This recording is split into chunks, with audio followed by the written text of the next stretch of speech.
The guards were issued these riot shotguns.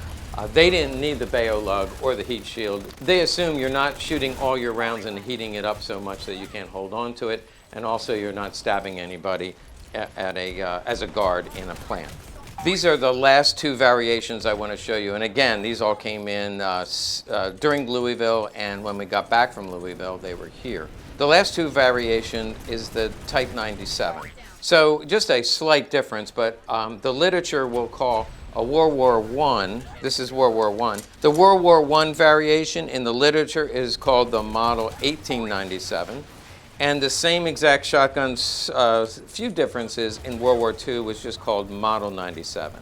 Now there is also a Model 12. If you take a look at the picture of the Model 12, the biggest difference is, there's several differences, but the thing that is most notable, if you look, there is the hidden hammer. There is no hammer, it's internal.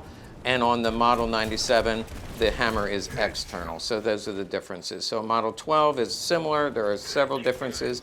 Not going to go into the detail, but the hidden hammer is the easiest. When you're walking a gun show and you see it, you know Model 12, World War II. Model 97 is World War II, but the earlier version. And Model 1897 is World War I. Also on the Model 12, they, at the very end, 1944 and 1945, they actually made some models that were Parkerized. And you can see here, this is a Parkerized example of the same shotgun. It's just, you know, people see it and say it's been refinished. Well, it could have been, but in this case, they did make them Parkerized toward the end of the war.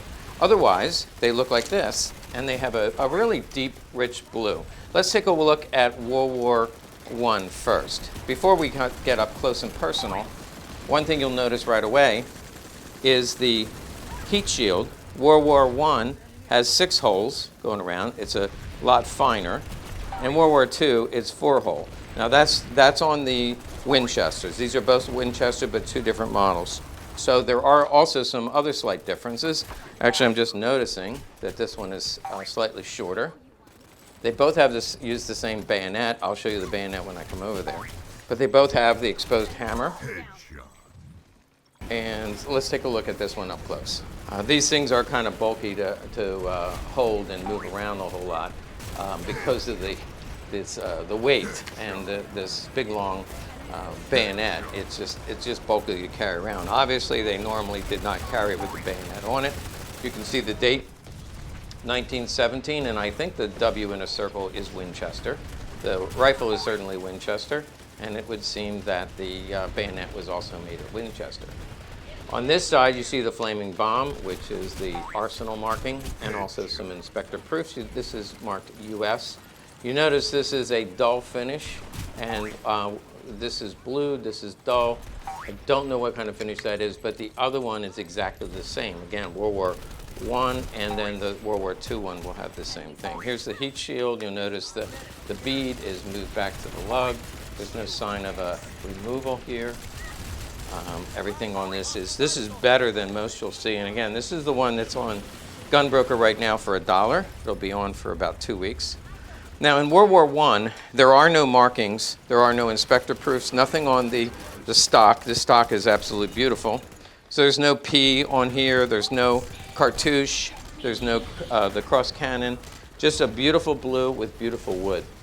And also, some of them will have military marking on the receiver, but most do not. This one does not have a US mark, it doesn't have a flaming bomb, but it's still correct. Military trench shotgun, model 1897.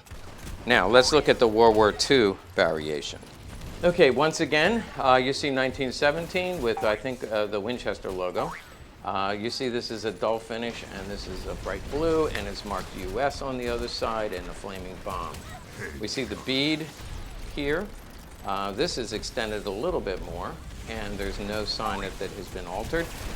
This heat shield has 4 holes. That one had 6. On this one, well, let's take a look at the sling. This one is also a very nice sling. It's marked Boyd, and that's a 43. The gun was made in 43. So again, it's a model from World War I, but it worked so well, they carried it over to World War II, and then the Model 12 would have been an upgrade, but they still made these into World War II. You see the beautiful blue on the finish. It's high polished blue. It's just hard to imagine. In 1943, they were still using this high polished blue. I didn't show you on the other one, but they all also will have this as a flaming bomb here, and there's a Winchester logo in an oval. That one has no flaming bomb. The World War I has no flaming bomb, but it does have the Winchester logo. And I think there's flaming bombs in other locations, but I'd have to go over it with a magnifying glass. Oh, here's one. The U.S. is very large and flaming bomb. And then finally you see that is a proof that you'll see on 1911s, Guy H. Drury, and Cross Cannon. So they did inspect it here, and the receiver was also military inspected, as was the barrel. So everything on this was inspected. The bayonet was inspected. It's just a beautiful, all-original gun that any collector would be thrilled to have in their collection.